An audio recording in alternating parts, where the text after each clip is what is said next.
Aleluya. Dios le bendiga, pueblo de Dios. Es un privilegio poder estar esta tarde acá para alabar y glorificar el nombre de nuestro Señor Jesucristo. Amén. Estamos ya finalizando este año y podemos decir que Dios ha sido bueno con nosotros. Han habido turbulencias, han habido incertidumbres en algún momento del año, pero ahí había una palabra para nuestras vidas y Dios nos llevó hacia adelante. Y hoy estamos acá porque Dios ha sido bueno con nosotros. Y eso es digno de ser alabado. Así es que le voy a pedir que le dé un fuerte aplauso al Señor esta tarde, porque a su amor y su misericordia hoy podemos decir: Ebenezer, Ebenezer, hasta aquí nos ayudó el Señor. Vamos a la palabra de Dios esta tarde. En la mañana vimos este versículo, pero hoy vamos a tomarlo como punto de referencia. Primera de Corintios, capítulo 15, versículo 58.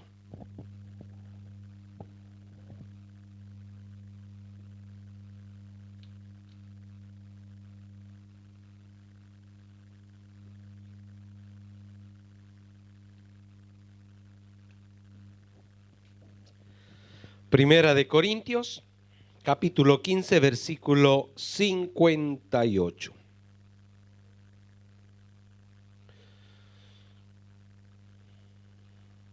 ¿Lo tenemos? Gloria al Señor.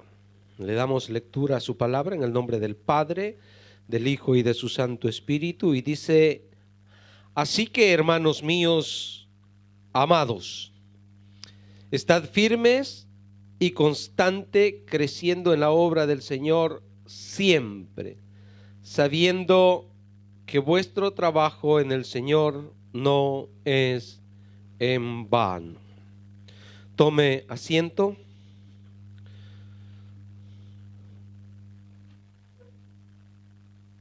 Y que Dios nos hable esta preciosa tarde. El título de la predicación es: resistid hasta el final. ¿Está dispuesto a resistir hasta el final? Venga lo que venga. Resistir, mis hermanos, tiene muchos puntos de vista, porque el apóstol Pablo, en el contexto de este versículo, hagamos una introducción de lo que es todo el libro de Corintios. Corintios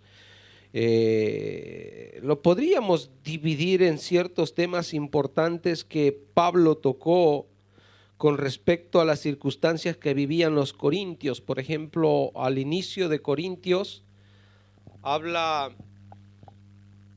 a los corintios con respecto a las divisiones. En los primeros capítulos del libro de Corintios, Pablo les exhorta, les llama la atención porque se estaban haciendo divisiones. Unos decían que eran de Pablo, otros que eran de Apolos, otros que eran de Cefas, otros que eran de Cristo. Y entonces Pablo le dice: no es así. Todos desempeñamos un servicio, pero la obra es del Señor. Entonces tuvo que llamarles la atención sobre esas divisiones que se estaban llevando a cabo dentro de la iglesia de Cristo. Después tenemos otro tema importante, y es la inmoralidad que se estaba dando dentro de la iglesia, tanto así que el apóstol Pablo dice de que esa inmoralidad que se estaba practicando dentro de la iglesia, aún los del mundo no la practicaban. Había por ahí un hijastro o un muchacho que se había metido con la madrastra, y entonces Pablo tuvo que llamar la atención y dijo: esos actos inmorales pues no son de cristianos. Entonces son temas importantes. Después venía lo que era con respecto a las comidas, ¿verdad? con respecto a lo que se sacrificaba para los ídolos, si lo podían comer o no lo podían comer. Y el apóstol Pablo también tuvo que decirlo: si hay algo que yo voy a hacer caer a uno de mis hermanos, mejor lo evito y no lo hago, ¿verdad? Como por ejemplo, hoy estamos en las fiestas de fin de año, no es para tocar el tema, ¿verdad? Pero es muchas veces nosotros, como ya maduros o conocedores de la palabra, decimos: sí, yo puedo hacer esto, aunque si no estoy celebrando la Navidad directamente, pero por ahí estamos haciendo fiesta. Entonces el problema a veces no es nuestra manera de pensar, sino cómo lo piensa aquel pequeñito. Como él dice: bueno, pero si el pastor Nelson, pero si el diácono está celebrando la Navidad, dice. Entonces eso puede llevar a uno de los pequeñitos, mis hermanos, a caer de nuevo en la idolatría o en la religión. Entonces es de tener mucho cuidado. Y el apóstol Pablo también le llama la atención sobre estas cosas, ¿verdad? Los problemas de la comida, de lo sacrificado a los ídolos. Y también les llama la atención al desorden que se estaba formando dentro de las reuniones de los cultos, con respecto a los dones, con respecto a la Santa Cena. Y entonces son puntos importantes que el apóstol Pablo va a tocar, mis hermanos, a la iglesia de Corintios. Y el último de los temas es esto de la resurrección. La resurrección es otro de los temas importantes y que podríamos decir, mis hermanos, toda esta historia que vivieron los corintios, todos estos problemas que se dieron dentro de la iglesia de los corintios,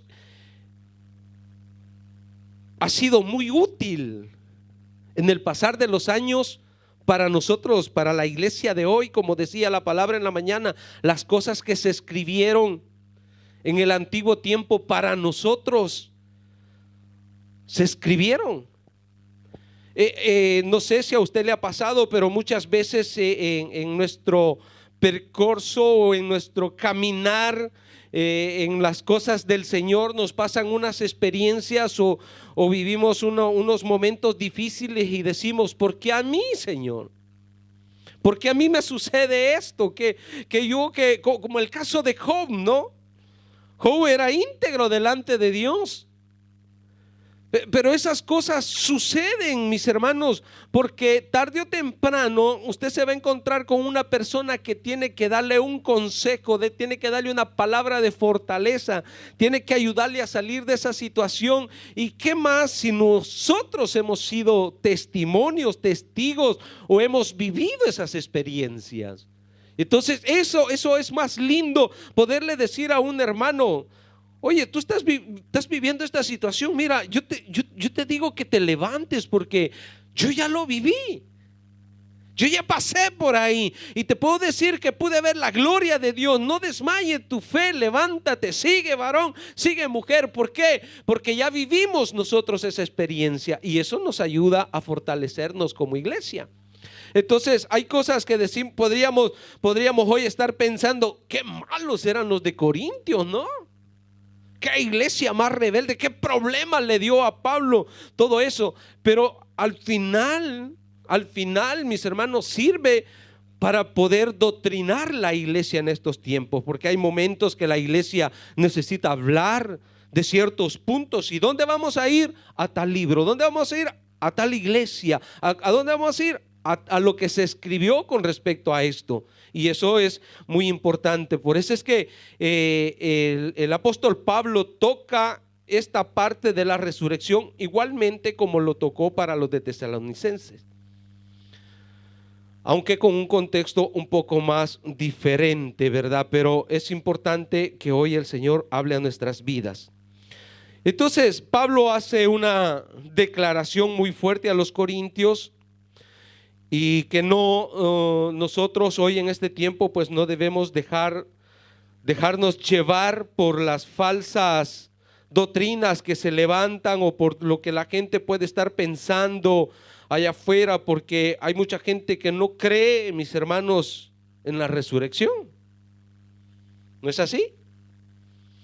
Hay mucha gente y usted se la va a encontrar en su trabajo o se la va a encontrar ahí donde usted se mueve y le van a decir, no, si una vez que se murió el cliente, hasta ahí llegó. Pero nosotros sabemos que no es así. O al menos eso el Señor nos va a hacer entender esta tarde. Es importante, mis hermanos, que nosotros conozcamos lo que es la resurrección. El evangelio que nosotros hemos aceptado o el evangelio que nosotros predicamos habla de la resurrección. Es un tema fundamental dentro de lo que predicamos. Pues si usted se ve, vamos un poquito atrás, vamos a estar viendo casi todo el capítulo, ¿verdad? Pero el versículo 1 de Corintios 15 dice: además os declaro, hermanos, el evangelio que os he predicado, el cual también recibisteis, en el cual también perseveráis. Ese evangelio que hemos creído, en ese debemos estar firmes. El cristiano debe tener sus convicciones. Por ahí le pueden venir sectas, por ahí le pueden venir ateos diciéndole: mira, te tienen engañado. Mira que no hay vida después de la muerte, pero nosotros estamos muy convencidos que el evangelio que predicamos o el evangelio que se nos ha sido predicado nos da la convicción que sí hay resurrección, que sí hay vida después de la muerte, que sí podemos, mis hermanos, trabajar o preocuparnos por la vida eterna, porque Dios nos ha dado esa esperanza, y no dejarnos llevar por esas nuevas ideas. No hablo del Partido del Salvador, por esas nuevas doctrinas que se levantan, ¿verdad? Entonces el degrado que trae, mis hermanos, el pasar del tiempo, ha traído este inconformismo o el conformismo a creer lo que el mundo dice, y aquel cristiano que era muy radical comienza a dudar. Fíjese de que yo no llevo mucho tiempo en el evangelio, como algunos llevan ya 30, 40 años, ¿no? Llevo poco tiempo porque soy muy joven, ¿verdad? No me cree. Entonces, sí, soy joven, hermanos. No he llegado todavía a los 50. A la mitad no he llegado todavía. Pero yo me recuerdo, mis hermanos, de la iglesia de hace 20 años. Era una iglesia más radical, menos liberal. Hoy como que si el conocimiento, como que la teología, como el avanzar de estas redes sociales y todo eso, parece que ha llevado a la gente a suavizar el evangelio. Pero el apóstol Pablo habla de que el evangelio no cambia. El evangelio es el mismo, le dijo también a los Gálatas.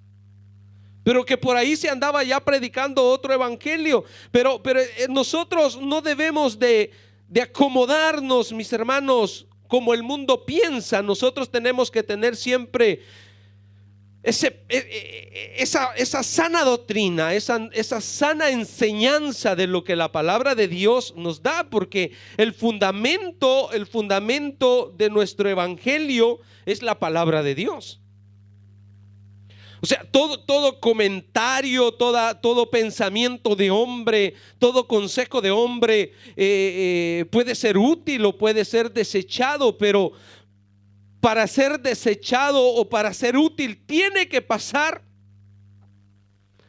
por el examen de la palabra de Dios.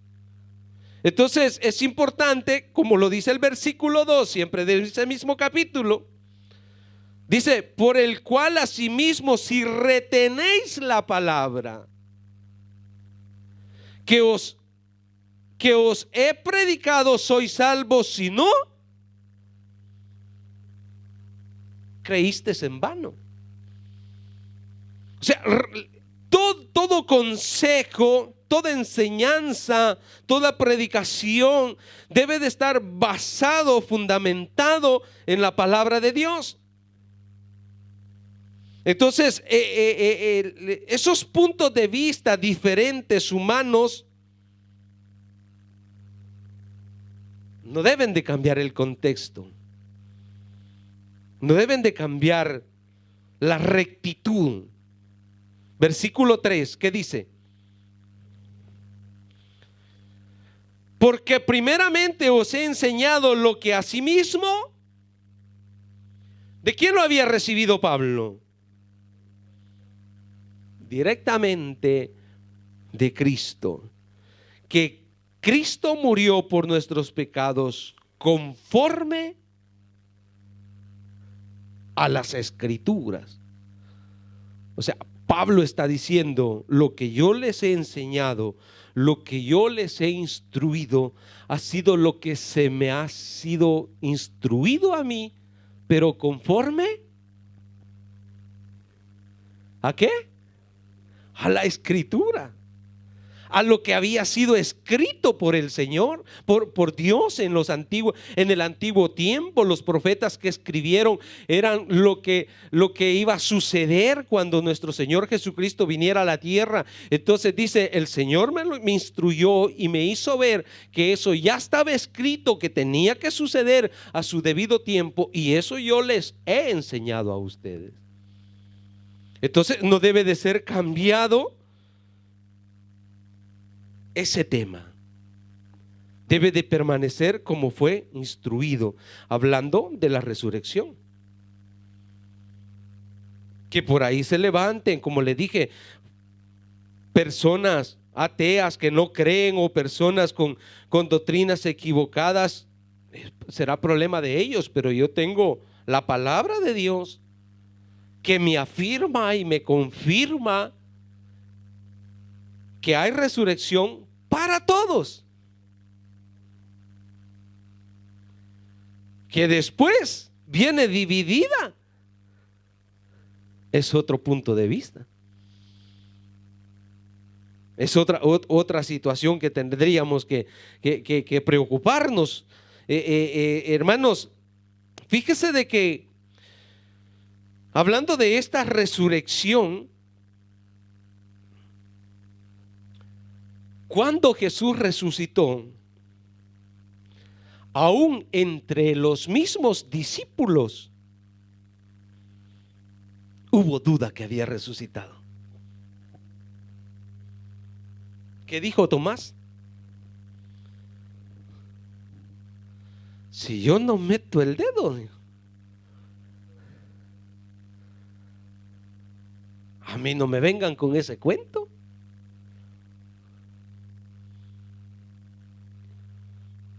Y bueno, tuvo que aparecérsele el Señor.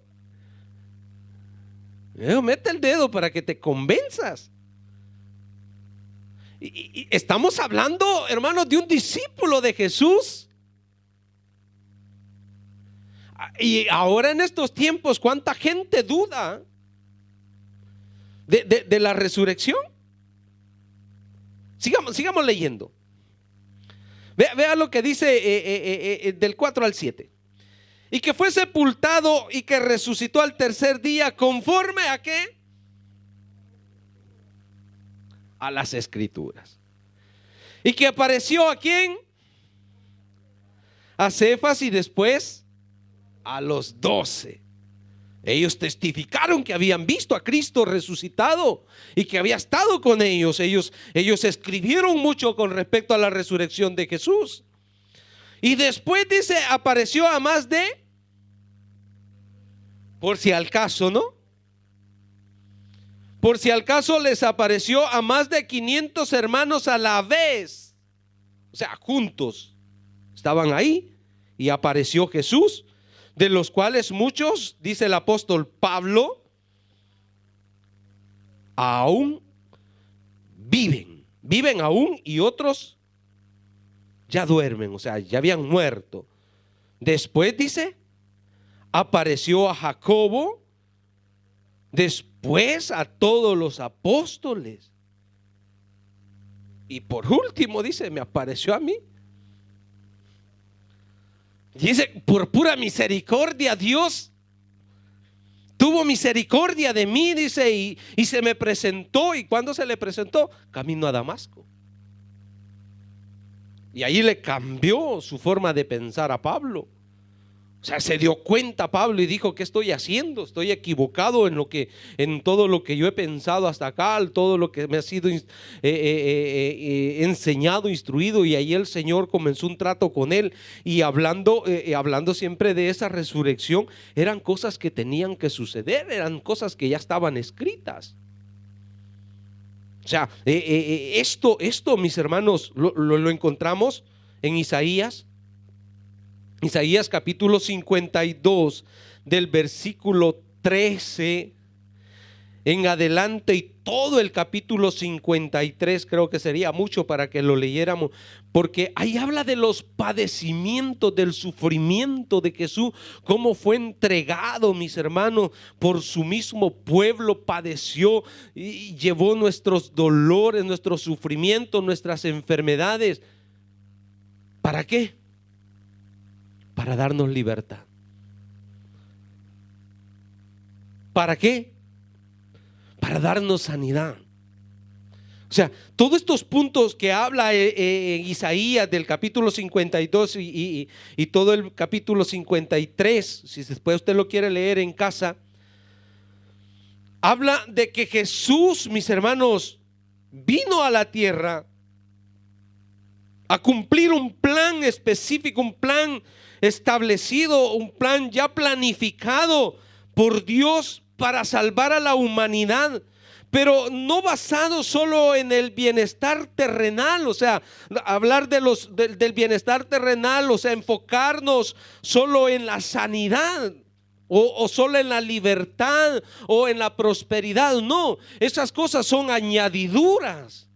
Pero Dios, el punto principal, lo que Él quería era salvar la humanidad de la condena eterna, de la muerte eterna, darle libertad de esa muerte eterna. Entonces, como le digo, en esos capítulos de Isaías habla de que Él llevó nuestras enfermedades, o sea, la sanidad.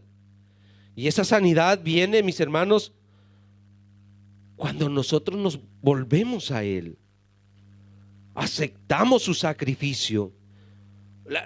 Las enfermedades no son más que consecuencias del pecado.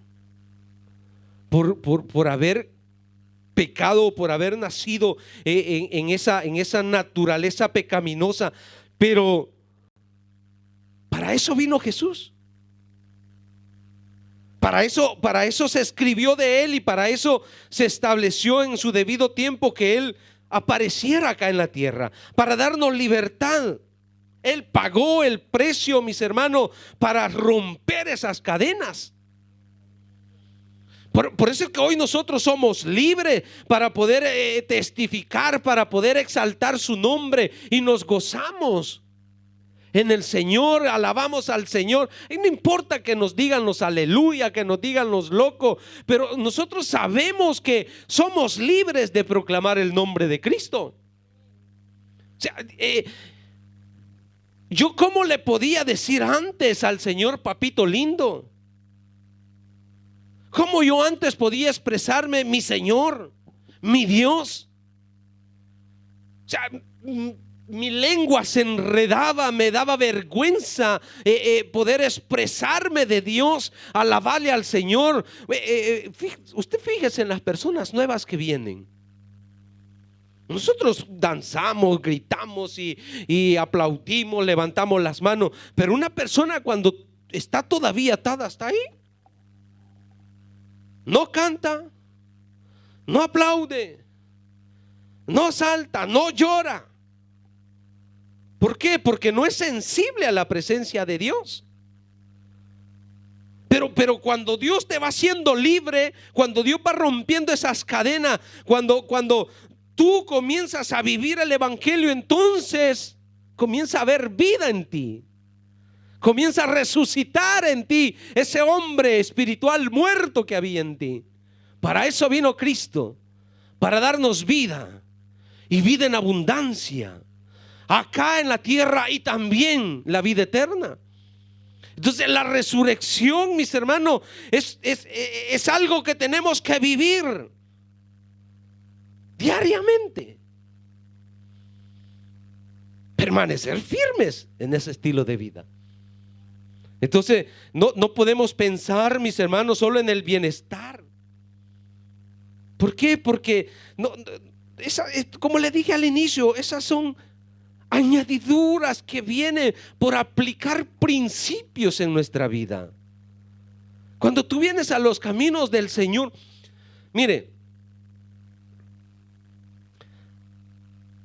la gente allá afuera piensa y cree que todos nosotros somos obligados a diezmar y a ofrendar. ¿No es así? Pero yo comencé a dar mis diezmos y mis ofrendas no porque me lo exigieron. Nació en mi corazón. Nació en mí. El Espíritu de Dios comenzó a ministrar mi vida. Y cuando yo comencé a dar mis diezmos y mis ofrendas, yo vi la mano de Dios.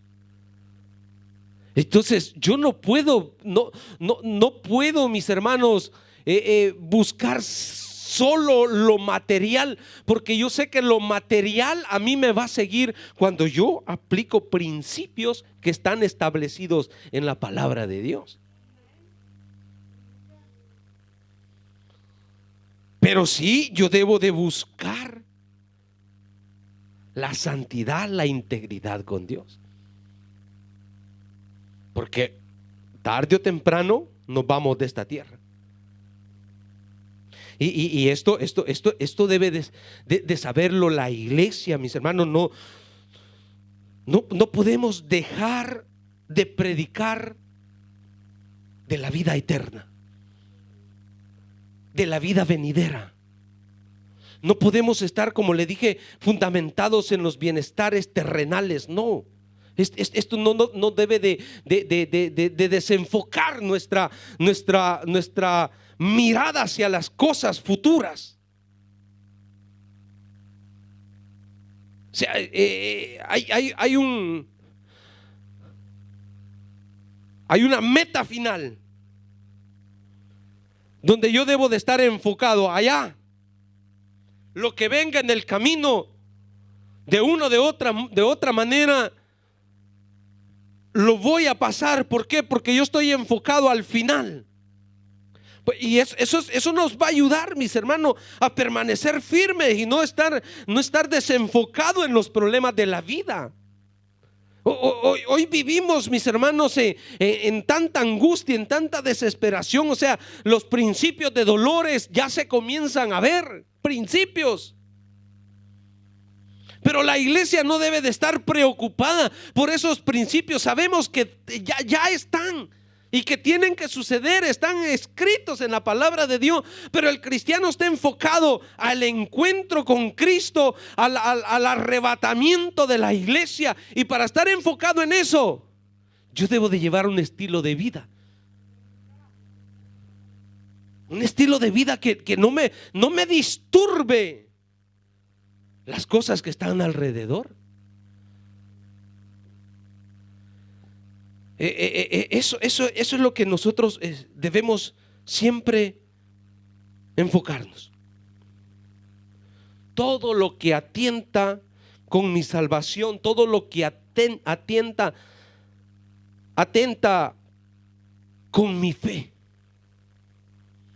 lo que quiere debilitar mi fe, yo lo debo ir desechando. y tener, mis hermanos, las evidencias que la palabra de Dios me enseña como bases para agraparme de las promesas de Dios. El ejemplo de la predicación con los hechos es una de las maneras más lindas que el Señor nos enseñó. Hablando de nuestro Señor Jesucristo, cuando Él en Lucas capítulo 4 versículo 18 lo llaman y le dan el libro para que lo lea, y lo lee, y Él dijo: hoy se ha cumplido esta escritura. ¿Y qué hizo? Salió y comenzó a darle libertad a los oprimidos, a sanar a los enfermos.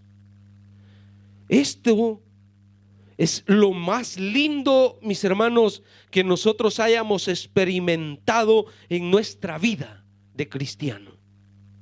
Las experiencias de lo que hemos vivido en Cristo Jesús. ¿Cómo yo no voy a creer al Señor? Yo no sé cuál ha sido su experiencia, pero casi siempre llegamos al Señor en los momentos más difíciles de nuestra vida. Casi siempre llegamos cuando ya tenemos el lazo en el cuello y pegamos nuestro grito de auxilio. Ahí el Señor se presenta, no para acusarnos, sino para darnos salvación, para darnos una salida de nuestra angustia. Y eso comienza a poner las bases de nuestra fe.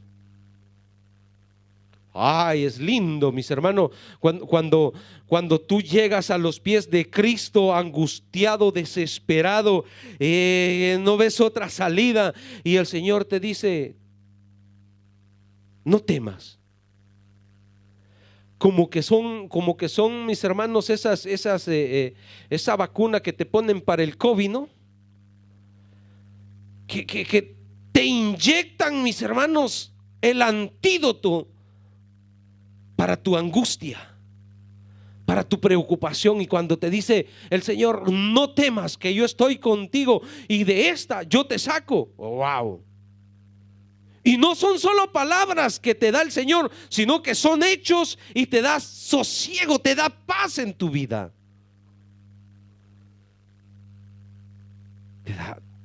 Te da una nueva vida.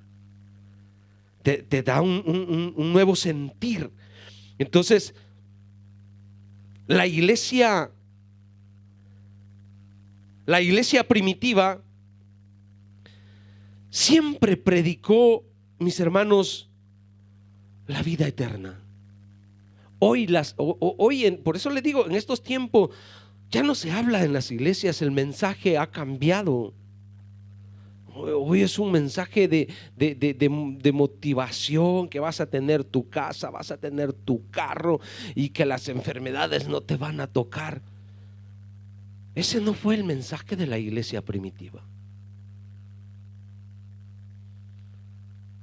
Vamos a tener angustia, desesperación, pero de todo eso Dios nos va a librar. Vamos a los versículos 10 y 12.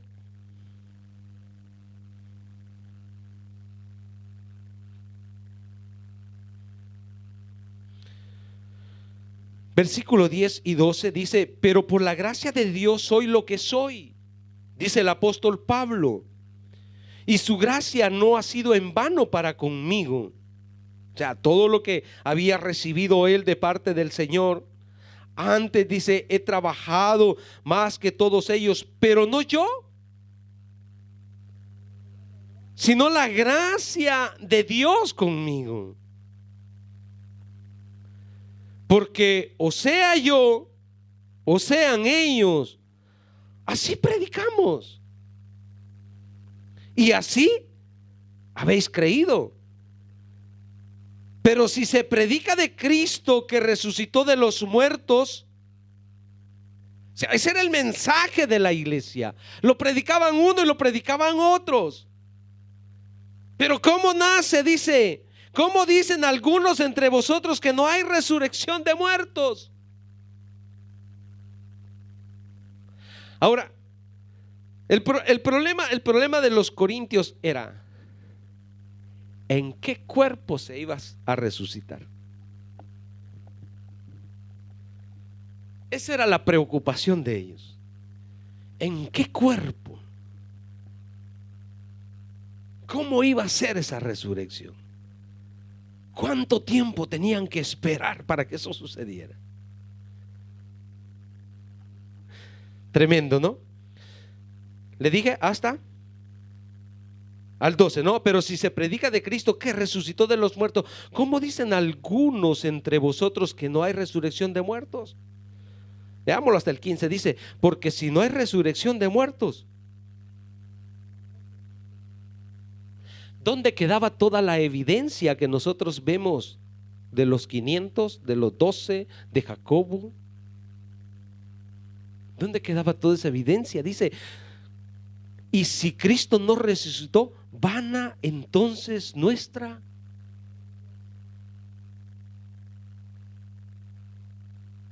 O sea, estamos engañados. O sea, no existe la resurrección, dice Pablo. Vana es también vuestra fe. ¿Por qué? Porque si Cristo no resucitó, entonces no vamos a resucitar nosotros. Todo es una falsedad. Y dice, ¿y somos hallados falsos testigos de Dios? Porque hemos testificado de que Dios, que Él resucitó a Cristo, el cual no resucitó si en verdad los muertos.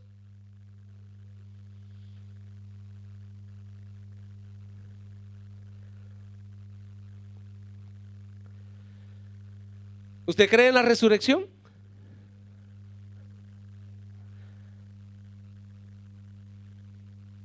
Es importante para nosotros. No debemos dejarnos engañar por las falsedades que se levantan, porque son trampas del enemigo.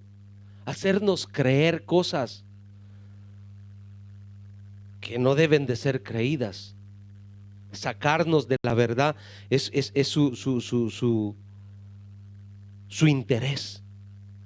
Entonces, mis hermanos,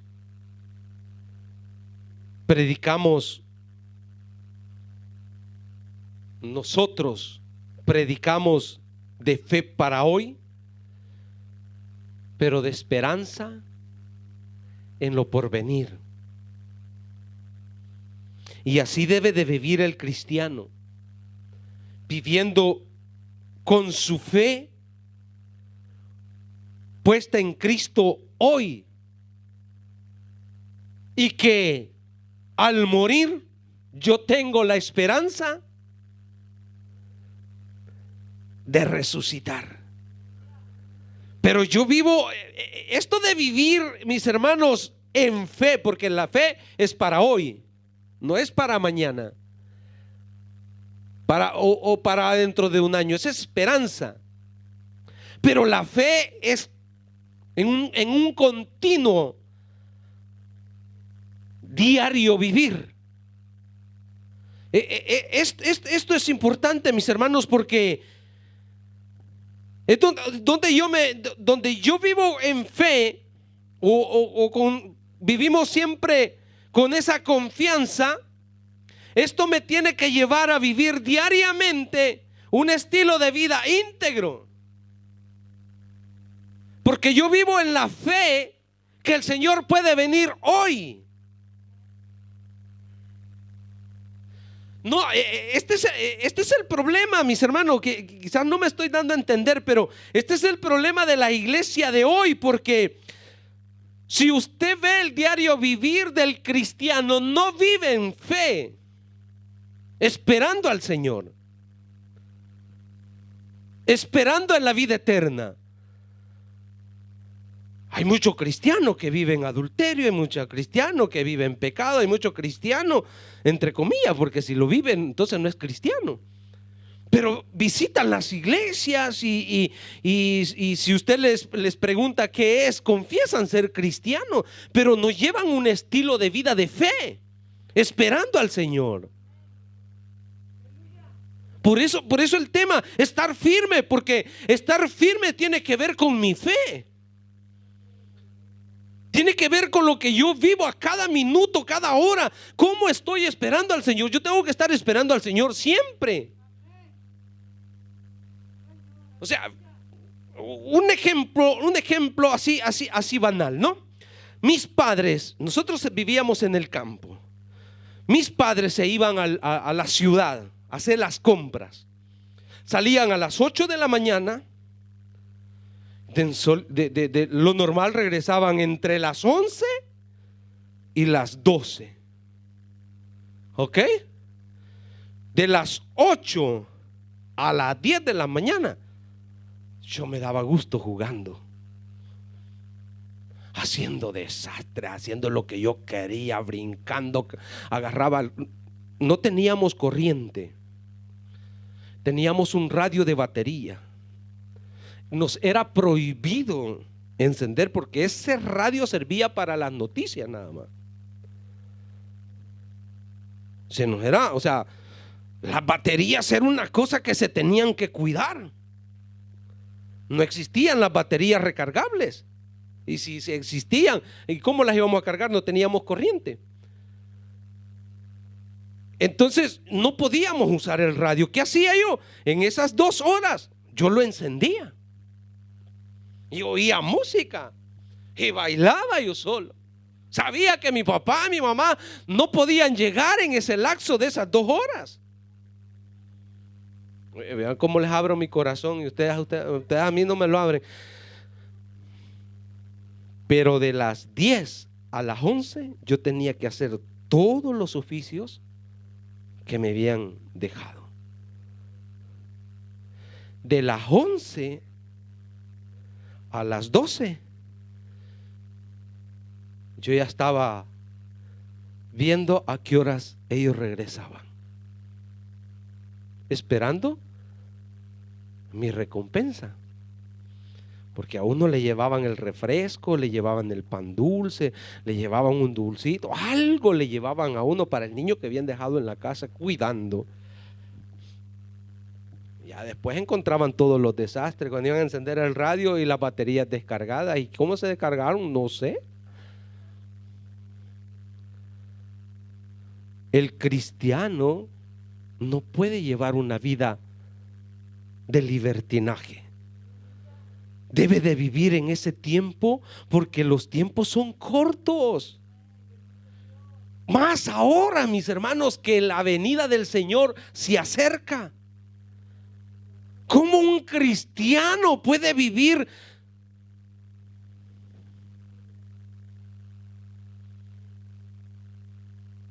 Tiene el control de su vida.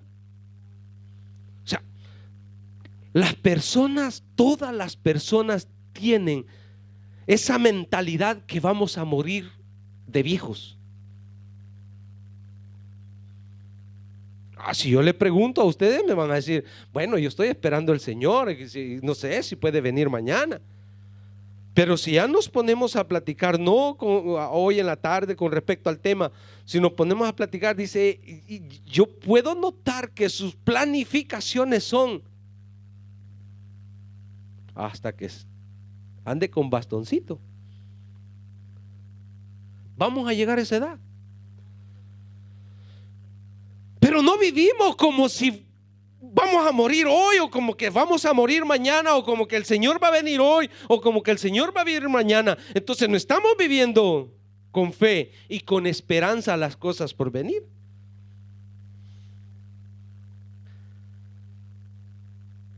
La iglesia primitiva vivía así, vivía esperando al Señor. Por eso vendían todo, por eso tenían todo en coinonía. ¿Por qué? Porque ellos esperaban al Señor pronto.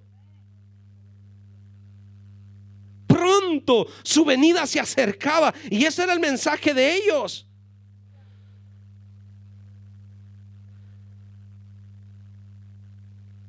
Que Dios nos ayude. Versículo 30-34.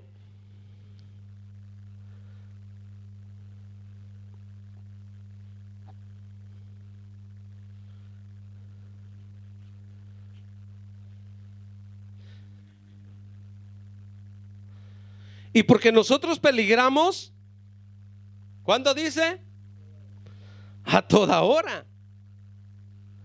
Os aseguro, hermanos, por la gloria que de vosotros tengo en nuestro Señor Jesucristo, que cada día muero. Me voy preparando para ese tiempo. Si como hombre batallé en Efeso contra fieras, y no se refiere contra animales, sino que con todo lo que se levantaba en contra del evangelio y contra su ministerio, ¿qué me aprovecha si los muertos no resucitan? ¿Ha escuchado esto usted? Comamos y bebamos porque mañana. ¿Lo ha escuchado?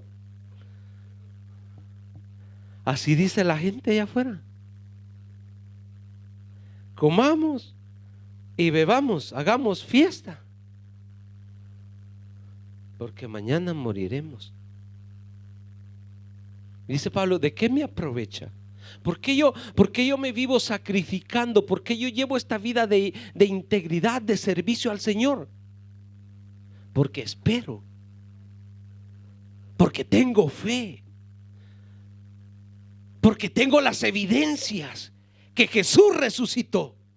Se me presentó a mí, dice él, al último de los apóstoles. Entonces dice, yo no puedo vivir errando o sin fe, sin esperanza. Le dije hasta el 34, ¿verdad? No erréis. Que dice, no erréis las malas conversaciones. Lo que le está pasando a la iglesia en este tiempo, iglesia.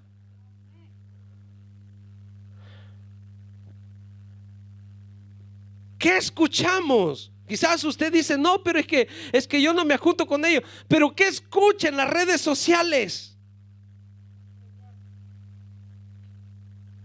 Las malas conversaciones corrompen las buenas costumbres. La iglesia ha ido perdiendo ese radicalismo de lo que es el evangelio y se ha vuelto un conformismo en el cristiano. Todas trampas del enemigo, porque él no quiere que usted esté firme, que usted persevere. Le va a pasar como la ranita. Así hay mucho cristiano, como la ranita, se va relajando con el agua tibia. Cuando quiere reaccionar, ya es sopa.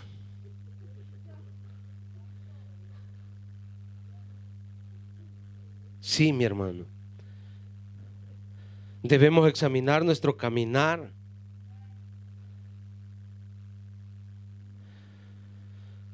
Velad debidamente y no pequéis, porque algunos no conocen a Dios, para vergüenza vuestro lo digo. Pablo está hablando a la gente inconversa. Pablo está hablándole a la iglesia de Corintios. ¿Y por qué Pablo da este acertamiento? ¿Por qué hace esta afirmación Pablo? Por los hechos, por la manera de vivir.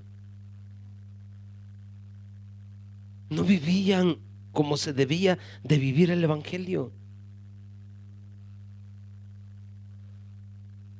El problema es, dijimos, que tenían problemas con la resurrección.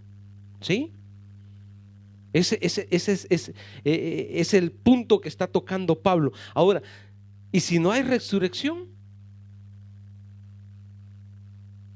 No hay justificación.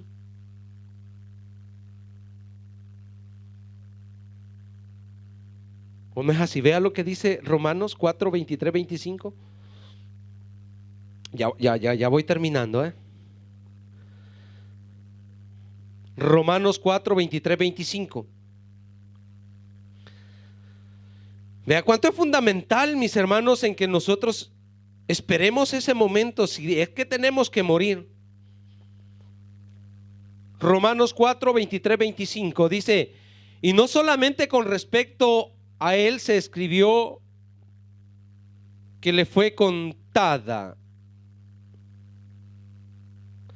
sino también con respecto a nosotros, a quienes ha de ser contada. Esto es, a los que creemos en el que le levantó de los muertos a Jesús, Señor nuestro, el cual fue entregado por nuestras transgresiones y resucitado para nuestra.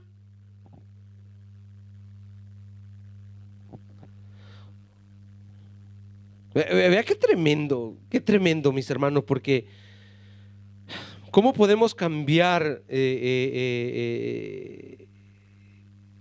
nosotros o puede ser trastornado nuestras bases como cristianos?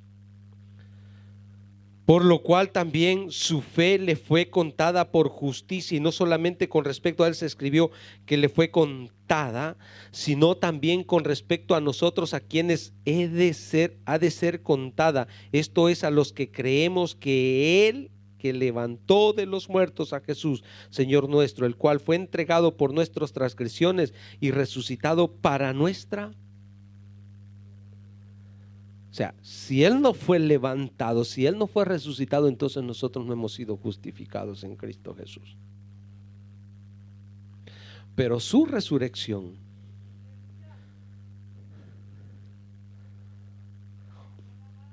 nos ha justificado. Y hoy tenemos salvación en Cristo Jesús. Si Cristo no hubiese resucitado, ¿dónde estaría su victoria sobre la muerte? ¿Dónde estuviera su primacía en todo? Apocalipsis 1, 17, 18.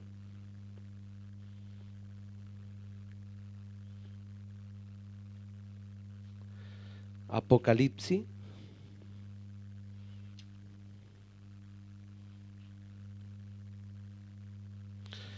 1, 17, 18.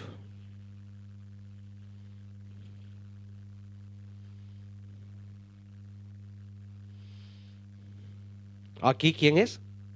Juan, ¿sí? O al apóstol de Jesucristo también. Cuando le vi, dice, caí como muerto. Y era el que se le recostaba. ¿Y cómo acá no resistió a la gloria de él?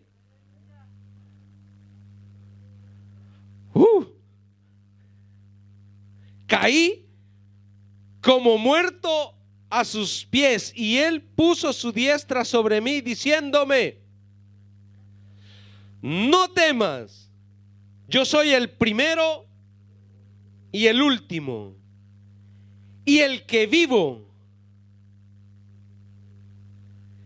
y estuvo muerto, mas he aquí que vivo. Ay, ay, ay. Vivo por los siglos. O sea, si nosotros nos vamos al Antiguo Testamento, hubo resurrección, ¿sí? Los profetas resucitaron hombres o niñas que se levantaron, ¿no? Pero volvieron a morir. Aún Jesús resucita a Lázaro después de 3 días, pero vuelve a morir. Pero Jesús resucitó para vida eterna, por los siglos de los siglos. Él tiene la primacía de los resucitados. Y esa resurrección es la que nosotros vamos anhelando, vamos esperando en Cristo Jesús todas estas promesas. O sea, pensar que vamos a morir es natural. Que usted no la quiera enfrentar, tarde o temprano la vamos a enfrentar.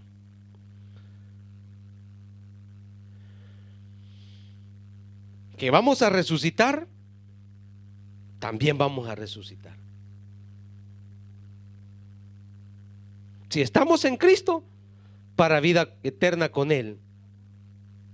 Y si no vivimos para Cristo, para condenación eterna vamos a ser levantados.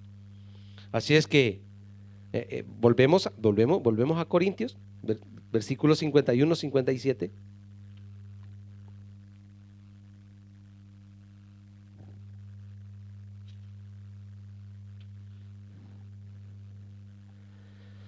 Versículos 51 al 57. Dice: he aquí os digo un misterio, dice el apóstol Pablo: no todos dormiremos, pero todos seremos transformados en un momento, en un abrir y cerrar de ojos, a la final trompeta.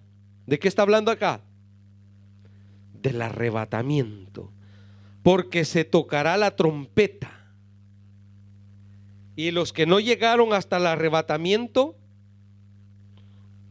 o sea, los muertos, serán resucitados incorruptibles, y nosotros seremos transformados, porque es necesario que esto corruptible se vista de incorrupción y esto mortal se vista de inmortalidad. Y cuando esto corruptible se haya vestido de incorrupción y esto mortal se haya vestido de inmortalidad, entonces se cumplirá la palabra que está escrita: sórbida es la muerte en victoria. ¿Dónde está, oh muerte, tu aguijón? ¿Dónde, oh sepulcro, tu victoria? Ya que el aguijón de la muerte es el pecado, y el poder del pecado la ley, mas gracias sean dadas a Dios que nos da la victoria por medio de nuestro Señor Jesucristo. Qué lindo eso, mis hermanos, cuando nosotros podamos decirle a la muerte: ¿dónde está tu aguijón? Que nos levantemos, si es que tendremos que morir o si es que nos vamos en el rapto. Sórbida es la muerte. Significa que hay victoria sobre la muerte, que la muerte no te pudo vencer, que nosotros hemos pasado a la vida eterna con Cristo. No que ella nos absorbió a nosotros, sino que ella no pudo con el poder de Cristo. Él la venció. Así es que, mis hermanos, Romanos 8:11. Vamos ya terminando. Romanos 8:11.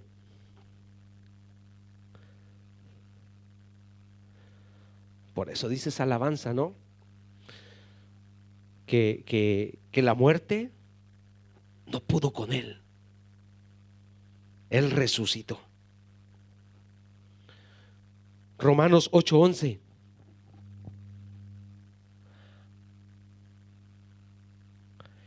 Y si el espíritu de aquel que levantó de los muertos a Jesús, ¿ah? Esto es importante. Tener el espíritu que tenía Jesús, el Espíritu Santo. Porque dice, si el espíritu de aquel que levantó de los muertos a Jesús mora en vosotros, el que levantó de los muertos a Cristo Jesús vivificará también vuestros cuerpos mortales por su espíritu que mora.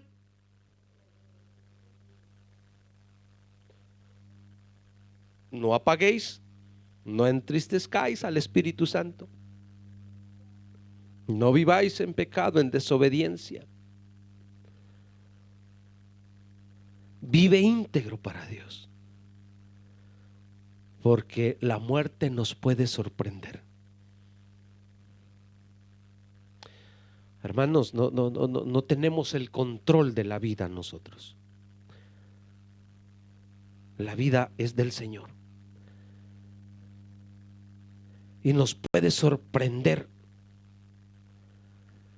Yo cuando veo esas noticias,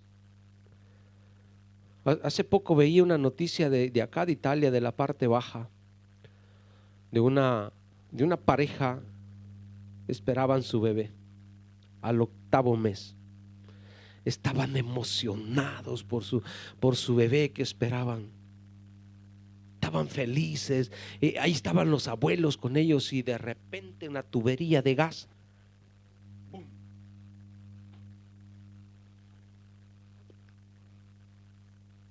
Finita la vida.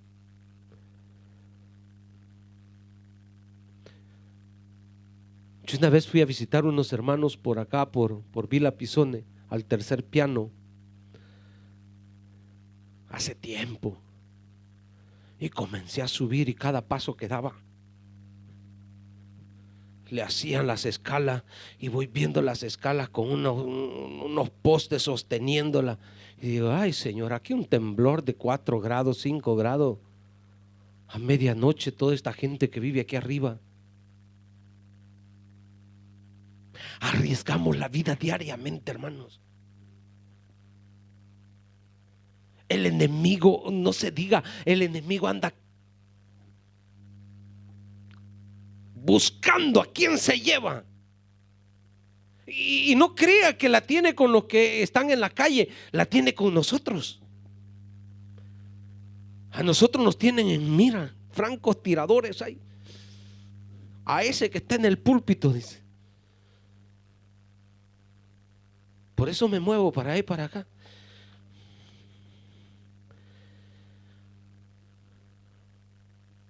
Somos punto de referencia, hermano.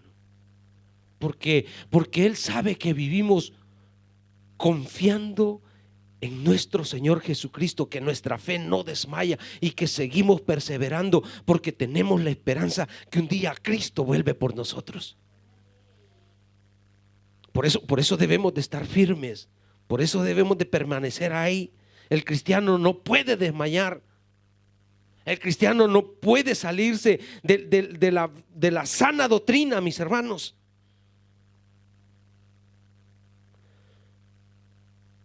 Póngase de pie, Romanos 10, 8, 11. Romanos 10, 8, 11.